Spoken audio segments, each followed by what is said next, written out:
everyone. Welcome to the Nourish Together Kitchen. I'm Thais Harris, holistic nutritionist and wellness guide. And today, this is part 3 of our detox conversation. Just want to continue discussing detox. It's definitely not a subject that we can just talk about and cover everything in under 15 minutes. And so since these wellness minutes are really meant to give you actionable, sustainable steps and tips for wellness, especially as it relates to nutrition, I've divided this detox subject in a few parts and maybe do one more on it because there's so much we can still talk about.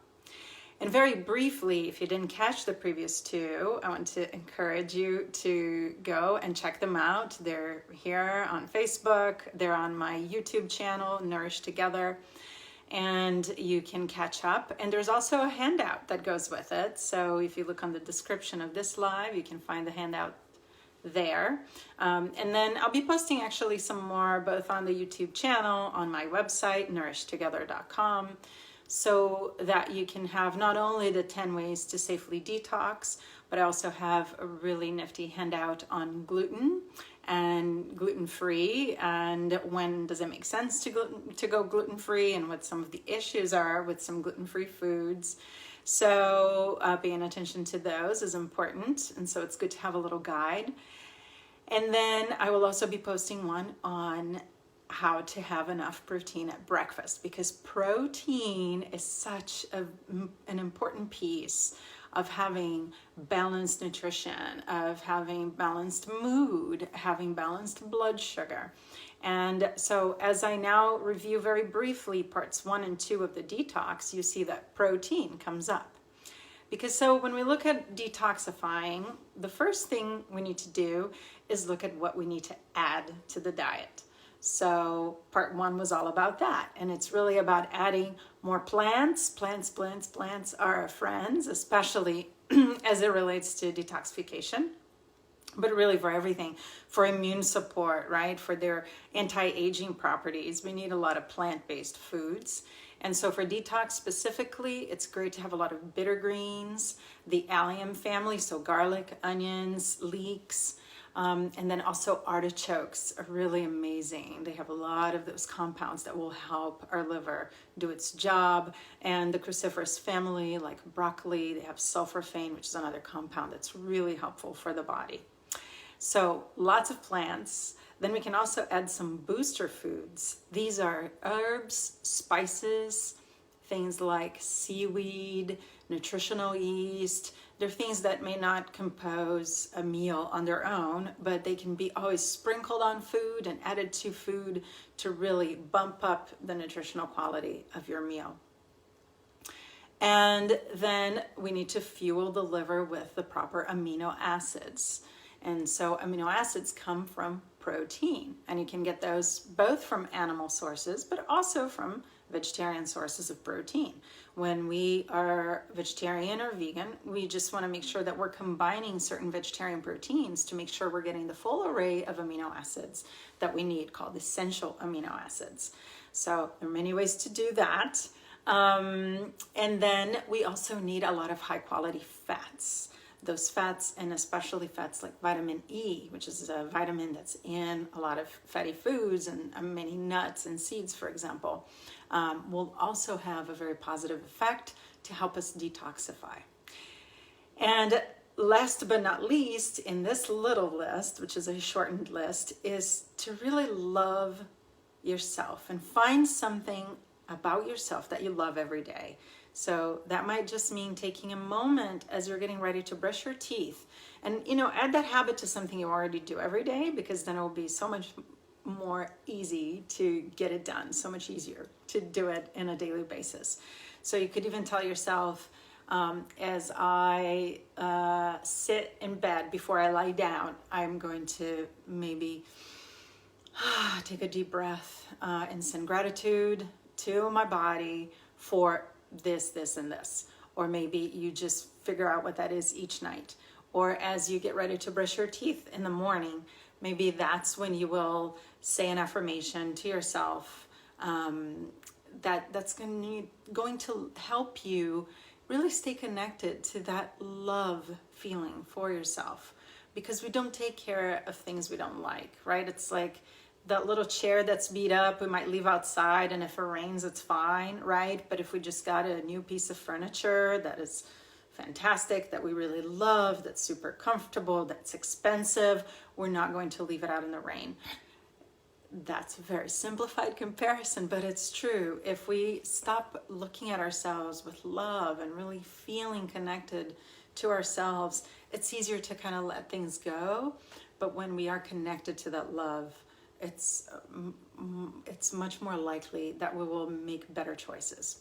So that was, what to adopt, and then we have the things to eliminate during a detox. And again, more information that you can find on my blog about why these things are so. But when we're looking at foods, we want to remove the most common food triggers that are very allergenic, or even if somebody doesn't have an actual allergy to these foods, they can still have an intolerance or a sensitivity. And some of these foods are known to cause inflammation, even if you don't have a known sensitivity. So there are things that are good to remove so that you can really become more alert to your body's cues. It's like last week I gave the example of being in a very noisy room. It's hard to hear somebody speaking with you. So what we want to do during a detox is walk into a quiet room, so that if our body is sending us a message, we can hear it right away. And so to do that, we'll eliminate gluten, dairy, sugar, soy, shellfish. For some people, they'll also remove fish, though fish has a lot of wonderful nutrients. So depending, of course, if you have a sensitivity, that would definitely mean excluding the fish. But if you don't, then we really focus on small fish and wild fish.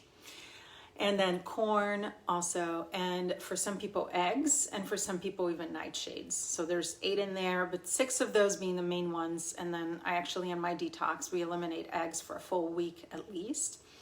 And so those are the foods to remove. And then there are 2 more things that we remove during a detox, which are alcohol and, caffeine. Weird. Anyway, coffee. I had coffee in my head, but caffeine. So that does mean coffee, but it also means black tea. Some people start ramping up to a detox by doing some decaf and then moving into green tea. Though decaf, again, done right, we do want to make sure that if you are drinking decaf coffee, that it is from water process, not a chemically decaffeinated coffee. Okay, because then we don't want those chemicals. Those are even worse. Might as well have the actual caffeine, right? But anyway, we want to eliminate the alcohol and the caffeine because those 2 tend to hog phase 2 of our liver detoxification. So they're basically obstructing the liver while we're here trying, we're removing all these foods. We're maybe sweating a lot and doing sauna and exercising and maybe even having supplements that are going to help our liver detoxify. But then if we continue to drink coffee or have alcohol during that time, we are just not going to get the same results. And it could actually be damaging. So during a cleanse, just remember, maybe you're dedicating 2, 3, or even 4 weeks to actually do a cleanse to kind of hit the reset on your health. Then just know, okay, I'll have it again in 3 weeks. It's not forever. And knowing that there's an end date might actually help you stay motivated to do it. And it's amazing what you will find out about your body when you do this.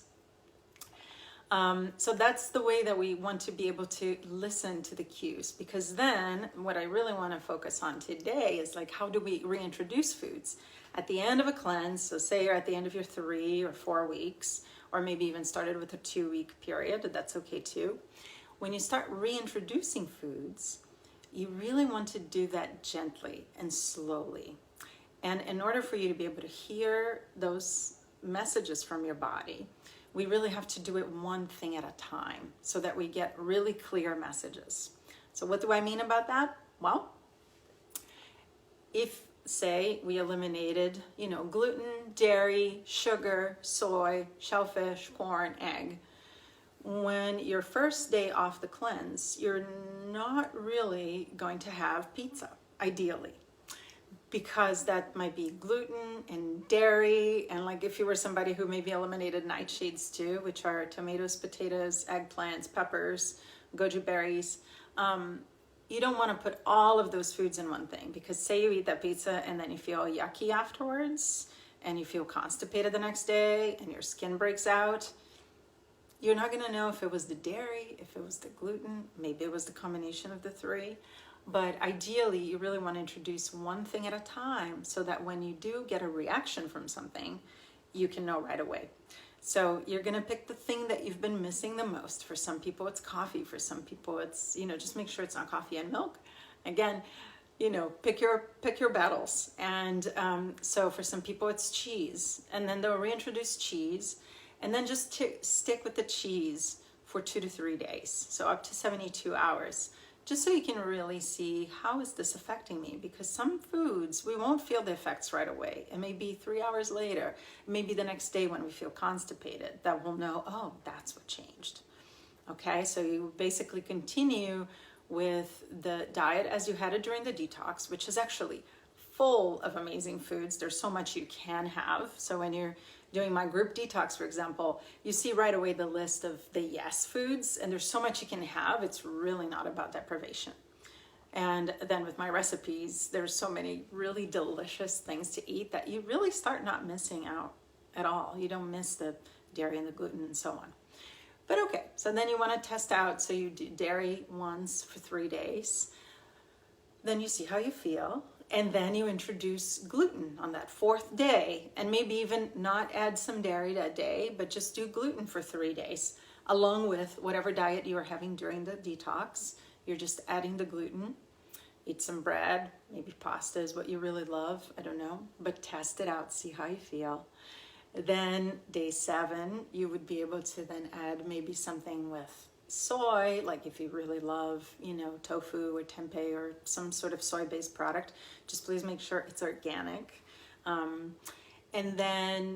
you would test it that way. And then you would test the corn. For some people, they'll test the egg on that 3rd week. So if you have been off of eggs for the whole 3 weeks, then you would test the egg. And then you'd have a really clear map of what affects you and how. And maybe none of those foods affect you. And then you'll be able to figure out, oh, I can really incorporate this back into my diet. I'll just make sure not to overdo the sugar, but all these other foods are great, fantastic. And you know that also just from doing a detox, you already helped your body let go of some toxins that it might have been accumulating that might even help you process these foods now in a way that maybe before you were sensitive to and now you're not. So there are many, many benefits of doing a detox. And I want to touch up on 2 more things, which is that mindful eating is a really big part of all of my group programs, and when I work one-on-one, because we really want to figure out what we're going to food for, what am I really hungry for, and asking ourselves that every time we reach for the cupboards or the fridge. And what is called the freedom exercise. I think Dr. Chatterjee talks a lot about this, which is the 3 F's. So feel, feed, and find. And feel is that, when you feel the urge to eat and you feel the hunger, then we need to feed that hunger. But we really first need to feel, what is the hunger really all about? Am I feeling lonely right now? Am I feeling angry right now? Am I feeling uncomfortable? Is there something sitting inside of me that I can't quite deal with? And so sometimes food is just a distraction from feeling uncomfortable. So really ask yourself each time, what is it that I really need? What is making me go for food right now? Maybe you know that you just had lunch 30 minutes ago. Like, are you really hungry? Like, is your tummy hungry? Is it a hole in your tummy or is it a hole in your heart? Right? So that building that kind of mindfulness, because then once we know what we're feeding ourselves with and what the food is really for, then it's easy to know how to find what we really need. And if we're really hungry, if it's a hole in our tummies, great, then have a snack or have a meal, right? But if we know that, no, I'm just bored, then what can I do? What is it that I need to find right now to fill that space, to fill that hole, or to answer that hunger? So, and then on top of that, we can really be mindful as we eat, as we sit down to eat, to really take a breath, because it helping the body get into a parasympathetic state is really beneficial for digestion, for us to properly digest food. So really being able to stop and chew our food, chewing alone can take care of so many digestive discomforts. So making sure that we are being very mindful of eating when we're eating, and even asking ourselves as we are chewing and then swallowing, when does this food become me?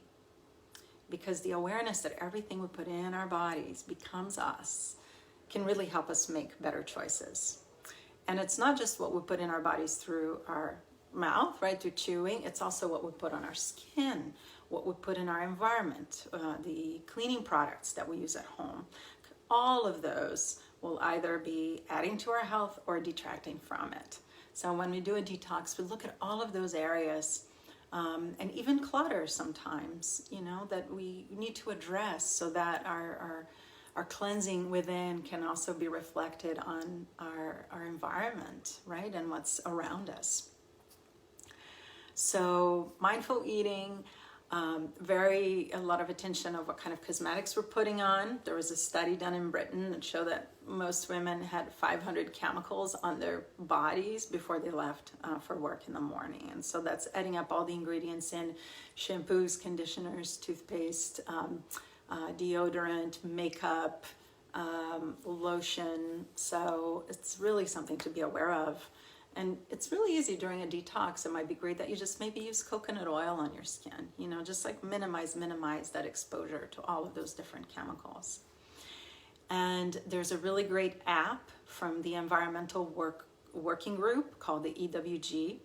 And the app is actually called Skin Deep, and you can download it on your phone. And so when you're buying your shampoo, your conditioner, any cosmetics, you can actually scan the barcode, and this app will tell you exactly what kinds of ingredients are in there, if they're known to, say, cause cancer, or everything is rated, and you see that if something is green, it's a really safe cosmetic, and if something is red, it's probably something you want to put back on the shelf. And you can also research household products in there as well. So it's really, really great tool. The EWG, Environmental Working Group, they are the same people who put together every year the Dirty Dozen and the Clean 15 list. So that when you are shopping for food, you can know which ones, the Dirty Dozen is the 12 that have the highest toxic levels. Those are the foods that you don't really want to buy when, if all that you have access to is conventionally grown, because they're really toxic. And so those are the ones you really want to choose organic. And if you don't have access to organic, take a look at the Clean 15. Those are the 15 foods that have the least toxic residue. So you can feel good about eating those, even if they're conventional. And so you can then just work your budget a little bit of like which ones you buy organic, which ones you don't. I hope this is helpful to you, and I'll continue to come on here. We might be changing the time a little bit for the following weeks, because I'm going to have a guest coming in and being part of the Nourish Together Wellness Minutes. And please leave your comments, and I always love hearing from you. Post questions, because I'm happy to address any nutrition, wellness questions that you might have. See you next time.